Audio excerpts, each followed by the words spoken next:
This is a Casio EXS1. A little pocket camera from 2002 that had big dreams. Now, the market for digital cameras in 2002 was the Wild West. There were no standards. Manufacturers were throwing everything at the wall to see what stuck. And honestly, if the feature exists, it was in a camera at some point in time. But was it remembered?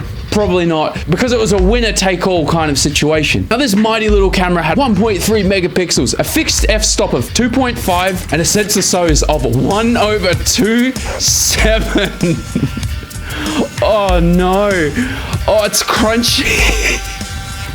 No autofocus, no manual focus, and just a fixed focus with a focal length of 37mm.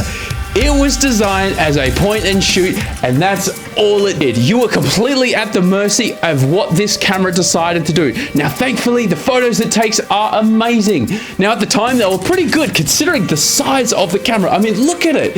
It's literally a credit card camera that's a little thicker. It fits into your pocket perfectly. Got a great battery life, so you can really just throw it with you and just take photos.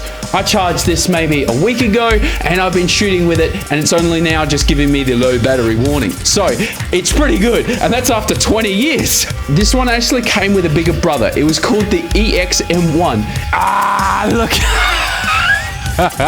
Look at it. Oh, it's the 2000s in a camera. It was the same camera, right? But it came with MP3 playback, so you could listen to all your 128 kilobyte LimeWire tunes on the go.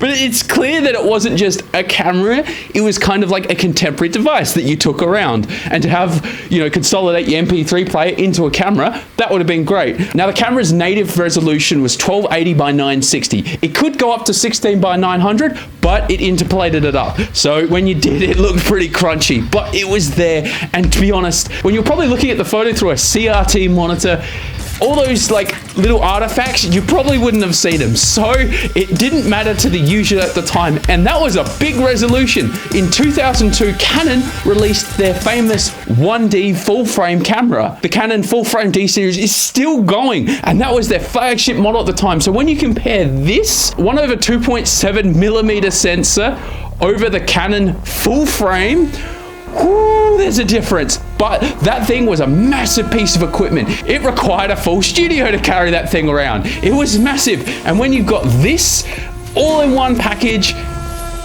you couldn't go wrong. And I can't wait to show you some of the photos on it. They are truly awful. It has a quite film-esque quality to it.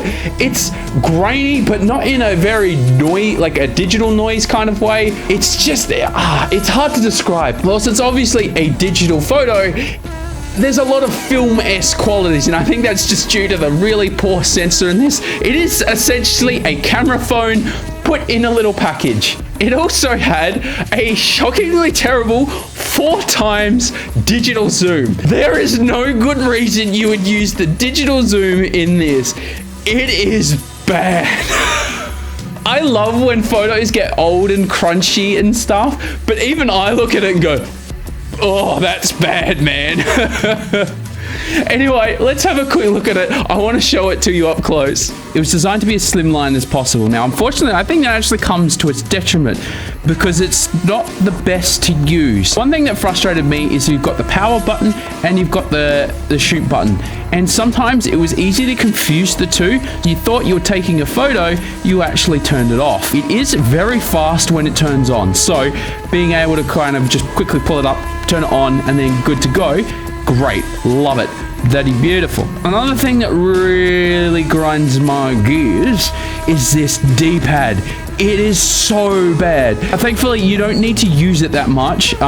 It does just kind of swap between photo modes. It has a digital zoom. Digital zoom, oh, I would not use it. Oh, look at that. Oh, look at that zoom. That's so bad. All right, no, we're not going to keep playing with that. All right, it's just so easy to press the wrong thing, and it will either put you in a zoom or switch the color or bring you over to video. It's just shocking.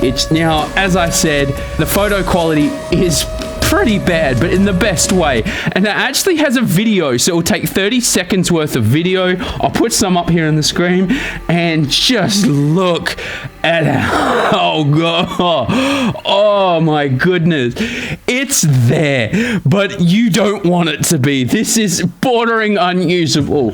But if you love vintage like camcorders and like old school video, it's so charming. Ooh, she crunchy, mate. It's not good. So, look, it's there in a pinch. It also doesn't have a microphone. So whatever you're videoing, you better hope that they get it in whatever pixels you've got, because you can't tell them what's going on, because it's awful. And the buttons just feel kind of mushy and just there. There's no real feedback. But whatever, they do work. It's not comfortable. The screen is good. It has a terrible viewing angle. We'll see if I can get it there. But it is good. It is well lit and it is clear. So that is a saving grace that I have used this outside and it does work quite well, be able to view pictures. So that's great. It does have an optical viewfinder, which is... well, it's there. But it's not great. It's very hard to see through. I'll see if I can get it there. It's there. That's it. It's just there. I wouldn't use it.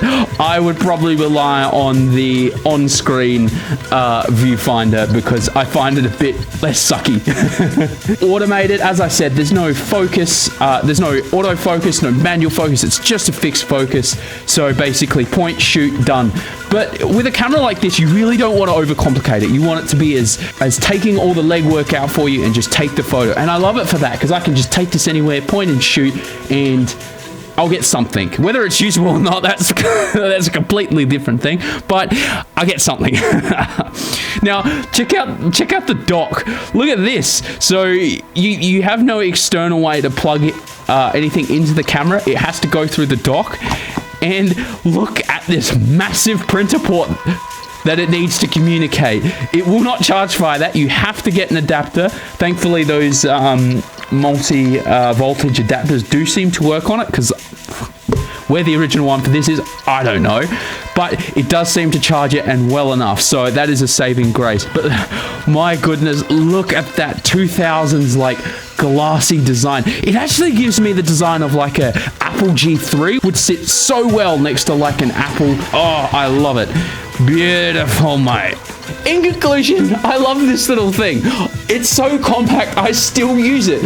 I have it in my bag along with my other Sony that, like, if I see a cool car on the street, I take a little snap with it, because it kind of like encapsulates the vibe of like 2000s, especially like the cars that I'm into. A retro car captured on a retro camera is so cool. Now I'm not a weirdo running around with weird technology, taking photos of people's cars.